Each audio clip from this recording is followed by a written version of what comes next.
ആ ഒരു പത്രസമ്മേളനം കൊണ്ട് എന്ത് നേട്ടാണ് ഉണ്ടായത്? എന്തെങ്കിലും ഒരു യൂസ് ഉണ്ടായോ?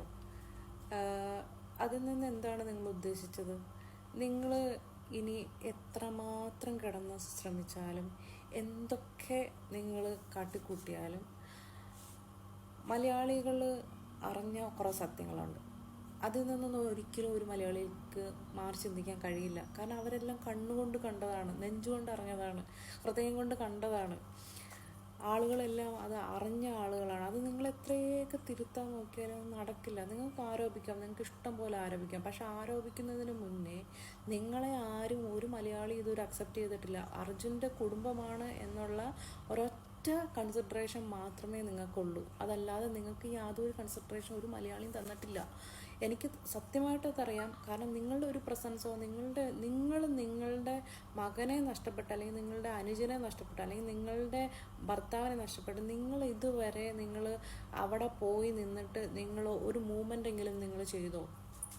അത്രയും കർണാടകയിൽ അത്രയും മഴയത്ത് അത്രയും ബാഡായിട്ടുള്ള ഒരു വെതറിൻ്റെ അണ്ടറിൽ നിന്നിട്ട് ഒരു 71 ദിവസം അവിടെ പോയി നിന്ന് കഷ്ടപ്പെട്ട ഒരു മനാഫിനെയും സ്വന്തം ജീവൻ കളഞ്ഞ് ആഴങ്ങളിലേക്ക് ഇറങ്ങി തെരച്ചിൽ നടത്തിയ ഒരു മാൽപ്പയും ഞങ്ങൾക്കറിയാം.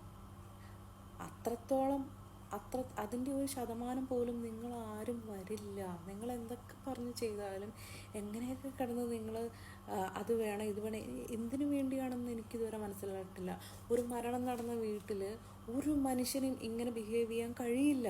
കാരണം എൻ്റെയൊക്കെ ഫാദർ മരിച്ചിട്ട് എൻ്റെ അമ്മയും ഞങ്ങളും ഫാമിലി മൊത്തം ഒന്ന് റിക്കവർ ആകാൻ 1 വർഷമെങ്കിലും എടുത്തു. കാരണം അതൊരു ഇമോഷനാണ്. ആ ഇമോഷൻ എന്താണ് നിങ്ങൾക്ക് വരാത്തത്? പോയത് നിങ്ങളുടെ മകനാണ്, പോയത് നിങ്ങളുടെ കുടുംബാംഗമാണ്. എന്താണ് ആ ഒരു ഇമോഷൻ നിങ്ങൾക്ക് വരാത്തത്? നിങ്ങൾ എന്താണ് അദ്ദേഹത്തിൽ നിന്ന് ഇത്ര നാളും എക്സ്പെക്റ്റ് ചെയ്തുകൊണ്ടിരുന്നത്? ആ ചിതയൊന്നും അടങ്ങിയില്ലല്ലോ, അതൊന്നും തീർന്നില്ലല്ലോ. അതിനുള്ളിൽ നിങ്ങൾ പണത്തിൻ്റെയും യൂട്യൂബിൻ്റെയും കിട്ടാത്തതിൻ്റെയും ബൈക്കിൻ്റെയൊക്കെ കഥകൾ നിങ്ങൾ പറയുന്നുണ്ടല്ലോ. എങ്ങനെ ഒരു മനുഷ്യന് നോർമലി ഇങ്ങനെ ചിന്തിക്കാൻ കഴിയുന്നു? എങ്ങനെ ഒരു മനുഷ്യന് നോർമലി ഇങ്ങനെയൊക്കെ ബിഹേവ് ചെയ്യാൻ കഴിയും? I cannot imagine. റിയലി ഞാൻ പറയുവാണ്, ഇങ്ങനെ ഒരു കുടുംബത്തെ ഞാൻ എൻ്റെ ജീവിതത്തിൽ എവിടെയും കണ്ടിട്ടില്ല.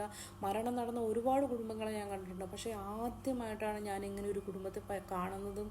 അതും സോഷ്യൽ മീഡിയയിലൂടെ ഇത്രയും അധപതിച്ചു നമ്മുടെ റിലേഷൻഷിപ്പിൻ്റെ സ്വന്തം ഭർത്താവിൻ്റെ ബോഡി കിട്ടുന്നതിന് മുന്നേ തന്നെ ജോലിക്ക് കയറുന്നു. അക്സെപ്റ്റ് ചെയ്യാൻ പറ്റുന്നില്ല അതൊന്നും.